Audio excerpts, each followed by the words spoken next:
Hey there, creepy peeps, and welcome to a new movie review. Well, this is a new release. Technically, 2015 is the year on The Devil's Candy, which is what we're reviewing today, but it was released almost a month ago in the US on March 17th of this year, so qualifies as a new movie review as per my standards I set, I guess, in my channel update video, which you can watch up there. So yeah, like I said, we're going to be reviewing The Devil's Candy, directed by Sean Byrne. I hope that's how you say his last name. He's the same director who directed The Loved Ones, which if I can find the link, you can see there if you want to. I think I did it for 31 days before, I'm pretty sure. So The Devil's Candy is about a family who moves in to their dream home set in Texas, and the father, who is an artist, is possessed. I'm gonna go ahead and give it air quotes because I'm not really sure. Possessed as the family deals with an outside threat of the house's previous tenant. So yeah, that's basically what the movie's about. So we'll jump right into my analysis of it. So the reason why I put the air quotes around possessed is I feel like this, like the idea of the characters like literally being possessed is kind of up in the air. There's definitely a theme of kind of like heaven versus hell, I felt, in this movie.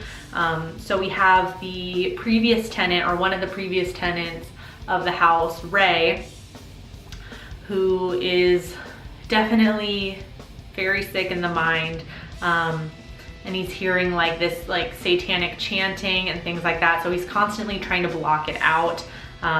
He has a flying V guitar in the beginning of the movie that he is just like strumming, like while it's plugged into excuse me, he's just strumming while it's plugged into an amp so that he can block out the chanting.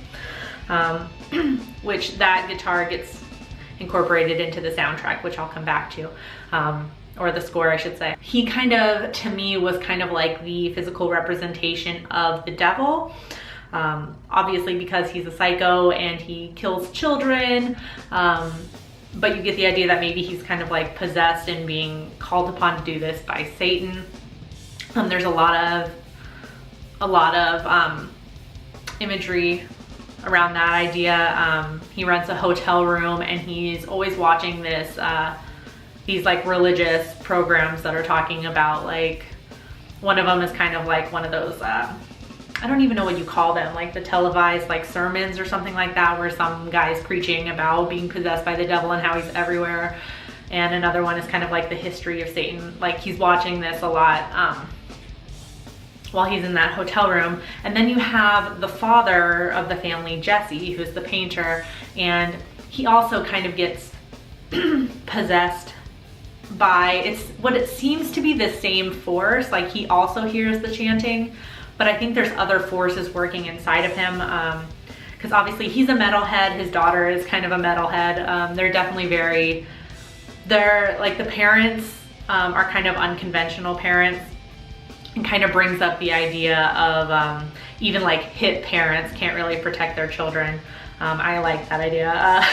But anyways, so he's always wearing black, obviously, because he's a metalhead, but in kind of like the, I guess you'd call it the final battle, he's wearing a white t-shirt, which I found an interesting choice, as his entire wardrobe is completely black, like the entire movie. If he's not shirtless, he's wearing a black shirt.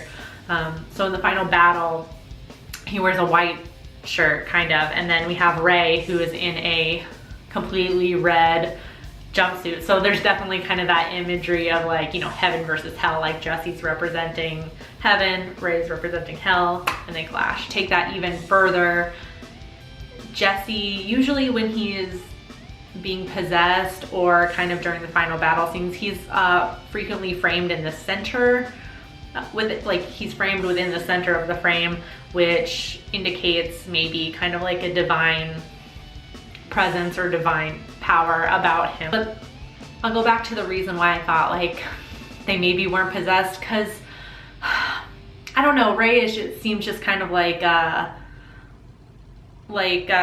like, I don't know, I don't want to say like your garden variety serial killer, but it almost seemed kind of like the possession and him hearing the voices was kind of like an exploration.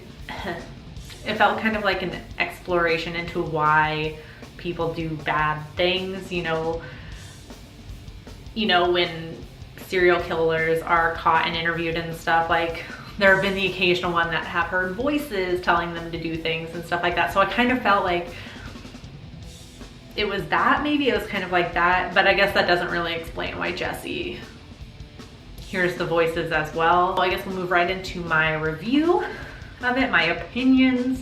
Like I said, I was definitely unsure if it was a possession movie, but I think it maybe was done with intention to leave it to your interpretation or to leave it up in the air. I don't feel like that was an accident. I feel like that was intended, so I'm okay with it. The final act of this movie, throughout the beginning of the movie, there's definitely some creeps and, you know, unsettling moments, but the final act hits you like a ton of fucking bricks. Like, the first time I watched this movie, I was kind of distracted because I had like the dogs, like, wanting to go in and out of the house, like out into the backyard and stuff like that. So I was kind of distracted. I kept having to pause the movie and go do something and then come back to it. So when I finally when I was finally able to just like sit uninterrupted, it was almost like the final act of the film, and it kind of just like smacked me in the face. I was just like, whoa. I had a much better time watching it the second time, where I kind of got a better appreciation for the movie. So I think it's definitely worth watching multiple times. The daughter in the movie, Zoe, I don't know why it sounded so funny. The daughter in the movie, Zoe, is a super likable character. The actress, I will say her name, Kiara Glasgow. She gave a really great performance. She's a super likable character. Like, you honestly, I just felt connected to her. I cared about what happened to her within the film. I cared about all the characters, actually. Even Ray, played by, hold on, I wrote them down so I can say their names, Pruitt Taylor Vince. The way he holds himself and the way he kind of like doesn't make eye contact with anybody and kind of keeps his head down, like he's shy and stuff like that, for fleeting moments in the movie, it almost makes him sympathetic. And he's also kind of a likable character too, for a little bit, in like tiny glimpses. So I think that's a really awesome thing that this movie could do this. So I genuinely cared about most of the characters, which helps in a horror movie. Then you actually care what happens to them and you care about what's going on in the movie. And like I said, I'll come back to the score. The score is so good. The only way I can describe it is think like Hans Zimmer. You know how it's always like big booming chord, just like you know what I'm talking about, right? Hans Zimmer. Imagine that, but with an electric guitar, because that's kind of like what's created with Ray's character, because when he's trying to block out the voices, he's just strumming these like random dissonant chords, like they don't mean anything. He's just trying to create noise to block it out, but that kind of becomes incorporated into the score, and it has like that same like Hans Zimmer effect. It just like, it gives you goosebumps and it just makes you all tense and you're just like, what's happening? So I think it is so good. The score is definitely worth buying as soon as I can. I don't know if that's available yet to buy. I'll look into that. I'll put it in the description, maybe if anyone's interested. If you haven't seen it, maybe go listen to the score or just watch the movie. I don't know why I'm saying that. So why should you watch it? It's definitely, it's just a really well done movie. There's great characters. I think it leaves enough to interpretation to be enjoyable. It's a good movie to discuss with people after you've seen it. I highly recommend that. And I can foresee this being on a lot of people's like end of year favorites. I think this is gonna be like one of the more popular films of 2017. So I'm gonna give it a rating of 5 flying V's out of 5. I thought this was a great fucking movie. I'm definitely gonna watch it multiple times. It's definitely going in my collection as soon as I can get my hands on it. I'll go really quickly over the ratings it has online right now. On IMDb, it's sitting at a 6.7 out of 10, which isn't bad. I feel like that's like the lowest rating I saw, really, like on kind of like the most popular rating sites, I would say. That's kind of like the lowest. I was a little bit surprised.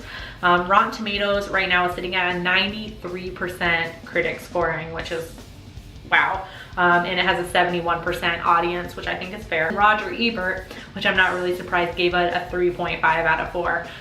When I was watching it, like when I was kind of like thinking about how I felt about it, I felt like that they would definitely like this movie for sure. So yeah, if you've seen The Devil's Candy, let me know in the comment section down below what you thought about it. If you haven't seen it yet, let me know if you plan on watching it anytime soon. As always, feel free to leave me suggestions for future movie. Feel free to leave me suggestions. I can't talk. Feel free to leave me suggestions for other movie reviews in the comment section down below. You can follow me on various different places by clicking those links down there. I'm on Letterboxd now. I keep saying that, but I'm kind of new on there, so you can follow me there if you want. Yeah, thank you so much for watching, and until next time, stay strange.